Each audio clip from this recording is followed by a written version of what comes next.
Killers of the Flower Moon is Martin Scorsese's latest 3.5 hour epic starring Leonardo DiCaprio and Robert De Niro, based on David Grant's true story book, which was released in 2017. The early part of the story teaches us via grainy footage about the Osage Nation. They're a Native American tribe who struck oil and became known as the chosen people of chance, or in financial terms, the richest people per capita in the world. Enter DiCaprio's Ernest Buckhart, a returning war veteran who links up with his rich, powerful white uncle known as King Hale, who's played by De Niro, who on the face of it appears to be a major ally to the Osage people that he lives side by side with. But again, you suspect more is going on behind the scenes. Hale takes Ernest under his wing, encouraging him to learn about the Osage and prodding him towards marriage. As we see, this Oklahoma town in particular has a recurring trend of white men marrying into wealthy Osage families and then inheriting their wealth after their untimely deaths that crucially don't get investigated in this period in American history. That is at least until an early iteration of the FBI led by Jesse Clemens are sent in at the behest of J. Edgar Hoover.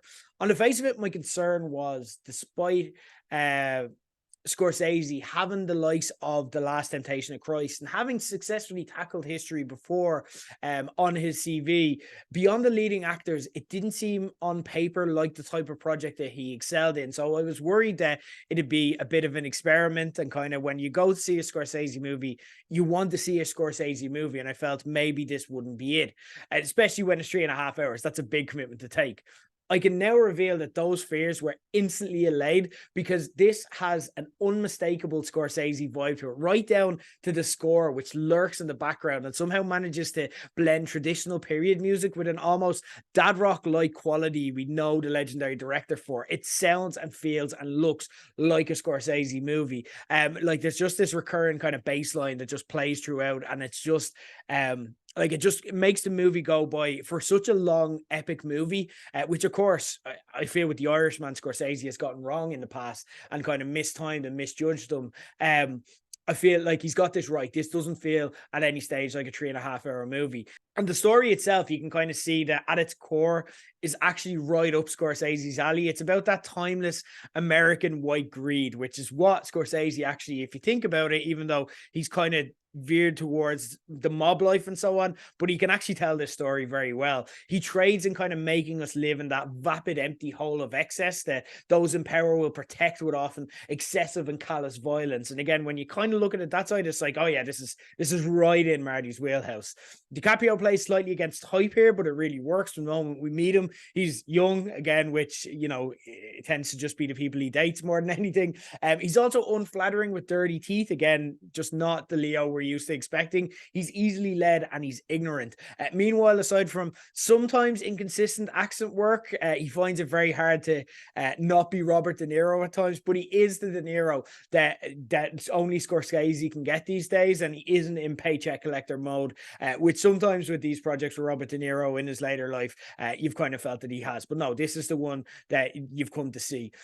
Like I said, the runtime is a lot to handle on paper, and I made sure that I booked a recliner seat especially for it to relax. But in practice, like I said, it doesn't feel like the marathon that The Irishman did. It has more in common with The Wolf of Wall Street, which again had a monster runtime, and Scorsese wants you to spend a lot of time sitting in how disgusting this is, rather than a departed like sprint towards the finish. Aside from nodding off for a couple of minutes, which I will admit to do, but that was more to do with me being tired than the movie itself. It completely engrossed me. I really, really enjoyed being in this world and watching this movie, and it's really well told. I'm not going to say that the movie flied by, it didn't, but I never thought at any stage it felt excessive or wanted to get them to get to the point or wanted to break it up. Like with The Irishman, I'm like, this could have been a mini series, it could have been like a two-parter. I don't see why this needs to be nearly 4 hours. I didn't feel that way when it came to Killers of the Flower Moon. A lot of people are calling it a masterpiece. They're calling it astounding. I wouldn't go that far. Like, this doesn't come close to cracking my Scorsese top 5, if I'm being honest. It's more like, how I feel about this is more like, do you know when you have an artist that you loved as a kid and they bring out a new album and it's not shit? It's not like the albums that you remember, it's not going to be your favorite, but it's not shit. And you're more just relieved and you're like, oh, I got to experience a new album and that was fun.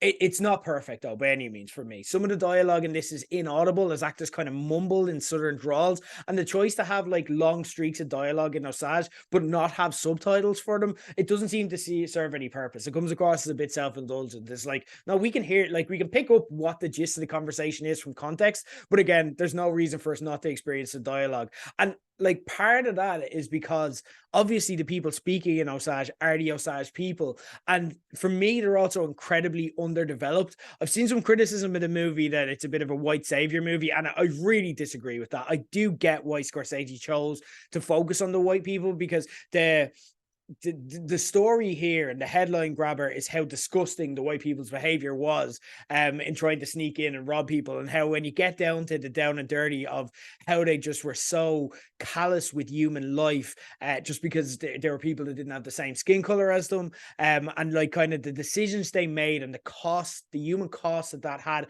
on people they were supposed to care about. I feel that was the right story to tell, but at the same time, like, you had DiCaprio's wife Molly, who's played excellently for what she was given by Lily Gladstone. She's kind of supposed to serve as the moral center of this movie, and we actually hear very little of her. And when she does speak, a lot of the time she's speaking in Osage, but you don't know what she's saying because she's speaking in Osage. So it's like, why would you not give voice to her? Why would you not give words to her? Why would you not just develop that character a bit more? Like, a lot of her actual role in the movie and a lot of the time she spent, and again, she's supposed to be the person that we see the suffering of the Osage people through her eyes, but actually she's more just being like inconsolably upset or kind of laying in bed destitute after everything going on. Without going into detail as well, the ending for me is just bizarre. It's not like Babylon in that it's so bizarre it just spoils the entire movie. It doesn't. The movie is well worth a watch. It just felt like the type of story that needed a really cathartic ending, where or a tragic ending. Either way, you can either go the Departed style and have it be really cathartic and have like the bad guys get what's coming to them, or you have like a tragic ending, and you have to let history write that, and I won't tell you which way that it went. But again, like, it could be tragic and it could be like, and it continues to happen, and racism wasn't stopped on that day like a lot of these movies end.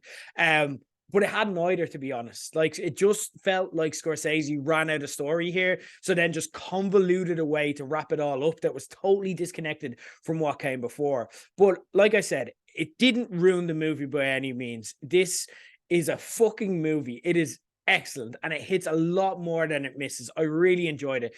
Don't be put off the runtime. Go see it while it's in cinemas. Don't oversell yourself on it either. Don't go in expecting it to be the best movie of the year or anything like that, because you may come away a bit disappointed. But just go in with an open mind. Killers of the Flower Moon. It's well worth your time.